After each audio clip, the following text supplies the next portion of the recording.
Let's go over Matthew 25. First, we'll go over the 10 bridesmaids, which is verses 1 through 13, And then we'll go over 14 through 30, which is the parable of the loaned money. So, first, then shall the kingdom of heaven be likened unto 10 virgins, which took their lamps and went forth to meet the bridegroom.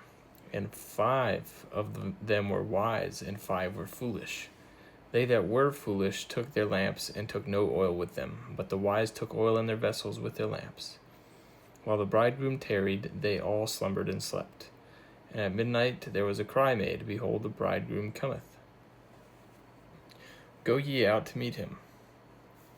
Then all those virgins arose, and trimmed their lamps. And the foolish said unto the wise, Give us of your oil, for our lamps are gone out. But the wise answered, saying, Not so, lest there be not enough for us and you. But go ye rather to them that sell, and buy for yourselves. And while they went to buy, the bridegroom came. And they that were ready went in with him to the marriage, and the door was shut. Afterward came also the other virgins, saying, Lord, Lord, open to us. But he answered and said, Verily I say unto you, I know you not. Watch therefore, for ye know neither the day nor the hour wherein the Son of Man cometh.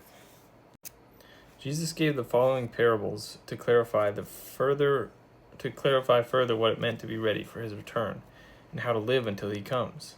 In the story of the bridesmaids, we are taught that every person is responsible for his or own spiritual condition. The story of the talents, which we haven't got to yet, shows the necessity of using well that God has entrusted us. The parable of the sheep and goats stresses the importance of serving others in need. No parable by itself completely describes their preparation. Instead, each paints one part of the whole picture. This parable we just read was about a wedding. On the wedding day, the bridegroom went to the bride's house for the ceremony. Then the bride and groom, along with the great parade, returned to the groom's house where a feast took place, often lasting a full week. These virgins, bridesmaids, were waiting for the parade, and they hoped to take part in the wedding banquet. But when the groom didn't come at the expected time, 5 of them were out of lamp oil. By the time they had purchased extra oil, it was too late to join the feast. When Jesus returns to take his people to heaven, we must be ready. Spiritual preparation cannot be bought or borrowed at the last minute. Our relationship with God must be our own.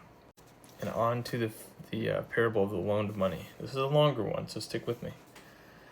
For the kingdom of heaven is a man traveling into a far country, who called his own servants, and delivered unto them his goods. And unto one he gave 5 talents, to another 2, and to another 1, to every man according to his several ability, and straightway took his journey. Then he that had received the 5 talents went and traded with the same, and made them other 5 talents. And likewise he that had received 2, he also gained other 2. But he that had received 1 went and digged in the earth, and hid his Lord's money. After a long time the Lord of the servants cometh, and reckoned with them.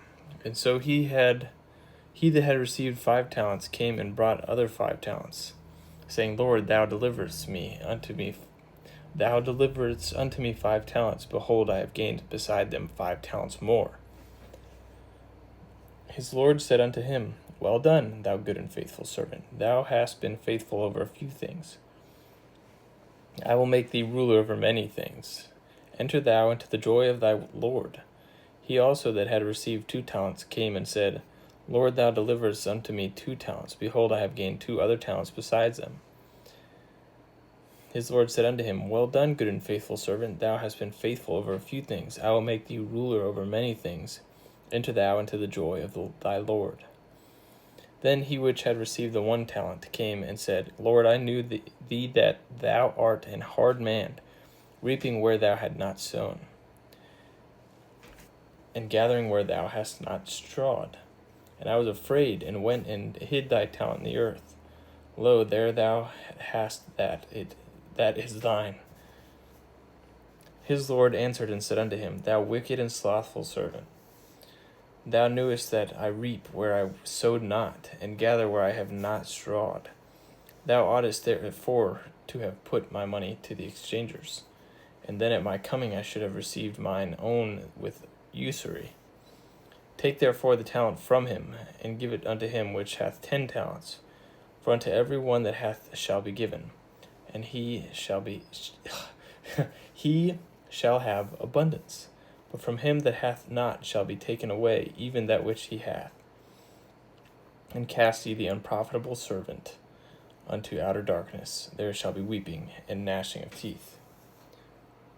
So, what's going on here? The master divided the money, the talents, among his servants according to their abilities. No one received more or less than he could handle. If he failed in his assignment, his excuse could not be that he was overwhelmed. Failure could come only from laziness or hatred for the master. The talents represent any kind of resource we are given.